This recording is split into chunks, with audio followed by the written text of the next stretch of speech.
I think we are well past the listening stage with Vladimir Putin. I think Vladimir Putin probably thinks we're well past the listening stage. He's just milking it. We know what he's up to. We know that he only respects one form of behaviour, and the way to bring him to the negotiating table properly is to continue to hit him militarily and financially in every way that we can. Yeah. That all said, I always thought when this started it was going to end with some sort of partition. I don't think Ukraine's going to get all its land back. There's big chunks of eastern Ukraine which are pretty pro-Russian, and they're going to have to do some sort of a deal. I think the picture is emerging. It's pretty obvious that if there is ever a deal, what it involves continued Russian occupation of places that they've got, perhaps with Ukraine not claiming to be okay with it, but also with the war ending. And a demilitarized zone, as like Korean style. With Vance meeting Farage today, presumably they'll talk about Russia. But Farage has recently been much less pro-Russian, can we say that, than he has been in the past. He's been critical of Donald Trump for giving the Russians too much in past negotiations. You wonder what he'll say to Vance about that, if anything. Speaking of which, let's have a listen to how the White House Press Secretary Caroline Leavitt described the upcoming one-on-one meeting between President Trump and Putin. This is a listening exercise for the president. Look, only one party that's involved in this war is going to be present. And so this is for the president to go and to get, again, a more firm and better understanding of how we can hopefully bring this war to an end. It's a listening exercise. Alice, should we still be at the listening exercise stage? This war's been going on for years. Donald Trump can presumably read. He's been told about it before. What does he feel that Putin has to tell him? Well, I think she's almost being ironic, isn't she? Because we've never heard President Trump listen. I mean, the whole point is he's always on transmit, isn't he? That he's always telling people what he thinks. And I mean, my favourite moment recently was when he was talking about, the need for Ukraine to have a bit of good real estate right down by, they need a bit of oceanfront. Yeah. And that's it's the Black Sea. It's in the name. It's not an ocean. Yeah. It's kind of extraordinary, isn't it? Because he's still talking like an estate agent. But I kind of think, he's not going to be listening. He knows what he wants. He basically wants a Nobel Peace Prize, and he's determined to get peace at all costs that is going to reflect well on him and get him that prize. What do you? I mean, Robert, they're talking it down. I mean, that's them saying this is not. He said he could stop this war in one day. It's been 200 days. They talk it down, then they talk it up. Yeah. Afterwards, they'll say it was a fantastic success. Whatever happens. Yeah. No, I think we are, to answer your question, I think we are well past the listening stage with Vladimir Putin. I think Vladimir Putin probably thinks we're well past the listening stage. He's just milking it. We know what he's up to. We know that he only respects one form of behaviour, and the way to bring him to the negotiating table properly is to continue to hit him militarily and financially in every way that we can. Yeah. That all said, I always thought when this started it was going to end with some sort of partition. I don't think Ukraine's going to get all its land back.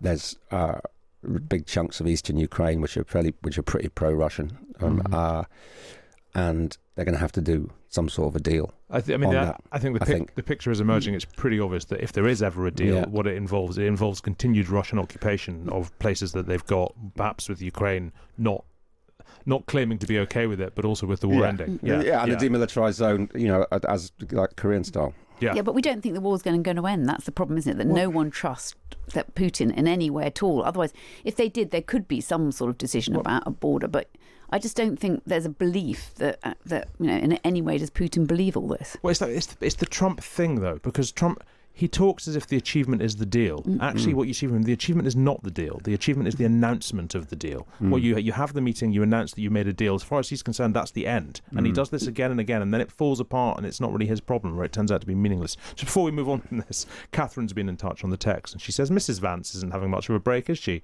Poor love. Thank you, Catherine. No. Alice, you've recently spoken to Warren Stevens, who is Donald Trump's billionaire ambassador to Britain. How did you find him? He's very old school, southern, extremely polite, well-mannered, but he is a billionaire. I mean, everything about him screams billionaire, and he's brought his art collection over, which actually his family donated to the museum down in Arkansas, but he has control over still, I think, because you walked into the embassy and there were all these Cézanne, Pissarro, I mean, just about anything, Rodin, anything you wanted was in there, and it's like going into your own personal art gallery. So yeah, it was interesting, but it was like interviewing one of the richest men in the world rather than like interviewing a state employee, which he is. He's not just sort of the US super rich elite. He's hereditary US super rich elite because I know this. He inherited his bank. He inherited his bank. Quite. Is there something about? And obviously, look, that isn't Vance's own personal situation. But is there something about the UK's historical tradition of inherited privilege that we see through the royal family and so on, that kind of, when you look at this section of American politics, including Trump, including this ambassador, including whatever Vance's aspirations are, kind of turns these guys on, do you think?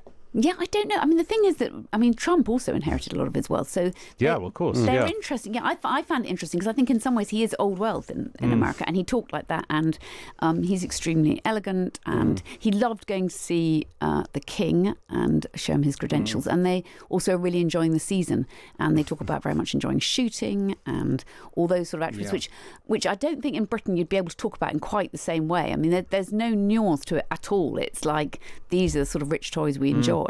And he'd obviously like to go shooting a lot more in Britain, which is not what you'd assume Peter Mandelson is going to be doing when he's in America. Oh, you never know. I think Peter does what it takes, doesn't he? Yeah, hand him a gun, he'll do it. I love the fact that the wife, who was very keen to stress her kind of pre-Mayflower credentials, I think somebody 16, 17, was pre-Mayflower.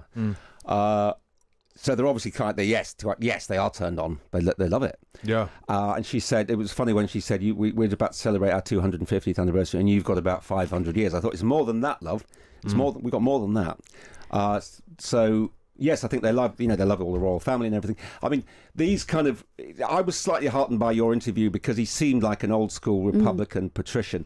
Now, I didn't like those people 20 or 30 years ago. That kind of waspy. I mean, he's a Southerner, but he was friends with Bill Clinton, which I thought was interesting. So he's not kind of full on MAGA, is he? No, he wouldn't say that, and I don't think he'd like to use the sort of term and language that they use. So he's like an old school kind of country club, very rich Republican. And he owns his own golf course, which is a very prestigious one. And I sort of think, well, I wouldn't have taken that 30 years ago, but now I would. If the Republican Party's got sensible people in it, and albeit complete plutocrats, but fair enough, then okay. That's better than... Yeah. But it's very different from our way of doing it in that, he gives 5 million, I think, 4 or 5 million, to the cause, and then you become ambassador. That's so different from our ambassadors. Yeah. Yeah. So at the time of writing, so to speak, we'll see how long that lasts under the new reform regime that beckons.